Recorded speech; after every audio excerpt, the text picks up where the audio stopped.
welcome back to another Mythology Monday with me, your host, Alice.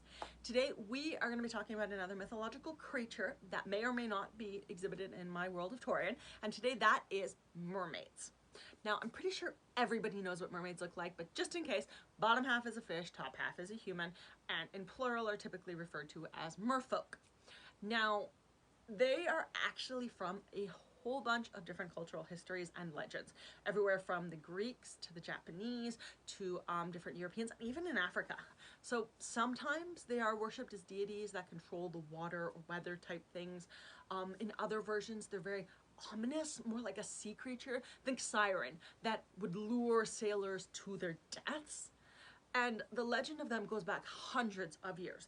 So much so that in medieval times, they were listed alongside whales and other sea animals. But so, yeah, it never occurred to me that people would think mermaids were that real, that they would actually put them in a book about sea creatures. But no, they are actually recorded next to whales and narwhals and that in different medieval books about sea life and that, which is really fascinating to think. And it makes kind of sense because when they were learning, or when boats were starting to go further in that, to see fishtails and this kind of thing in the water of the bigger fish that we now know exist, what else would you assume that type of thing could be than part human, part fish? And so legends have been going on for a while. There have even been claims throughout history that actual mermaid bodies had been washed up on shores and were like studied and that, but obviously none of those have survived and there's no way to substantiate these kind of claims. I find that when you're looking at different mythological creatures and that, there is a lot of there once was a body washing up on shore. You get this for like kraken and different kind of sea monsters too, that at some point something washed up on shore and people claim that this was proof that this existed. In most cases, they obviously can't be substantiated because they took place so long ago, but even then the cases where we have kind of an idea, it's just an actual sea creature that is alive that we have now discovered and have named and studied in that, but back then they would not have known what it was. Think of like an oarfish that is like this ridiculously long eel-like thing. If that washed up on shore, oh god, that would definitely be a baby sea monster, hands down. It's ridiculous, it's massive, but it's not actually a sea monster. Is an oarfish. It's a fish we now know. It comes from a group of sea creatures, and so we have studied it. We know what it is. We know what it does in that.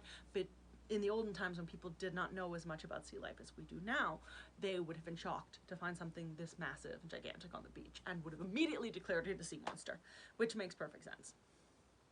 So, mermaids in more modern tales tend to be more pretty. So, you know, think Little Mermaid, this kind of thing. They're always more beautiful. They typically hide from humans because they think the humans are going to destroy them or will catch them and put them on display and that. Sometimes they actually are out to destroy humans, like because of environmental factors and things like that, where humans are destroying their environment. So they are out to kind of get revenge on them and this sort of thing. But I've always been fascinated by mermaids. I think they're a lot of fun. I think probably because The Little Mermaid was one of my 3 favorite Disney movies as a kid. It was The Little Mermaid and Beauty and the Beast, and now it's, I've got Moana and Frozen in there as well.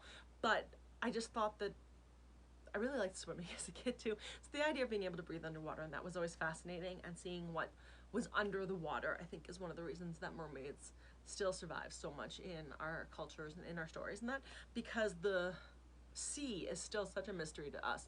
We don't know what's on the bottom of the ocean yet, even though we know what's on the moon. We don't know what's in our oceans.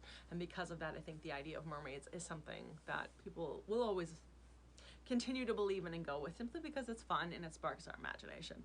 But I find that lately now as an adult, I'm less inclined to read books about the pretty mermaids and more about the vengeful siren type mermaids, because I think they're more fun. So let me know in the comments what your favorite mermaid story is, or maybe favorite mermaid legend, so I can check it out. And otherwise, if you have any questions, let me know. But otherwise, thanks for stopping by and happy reading.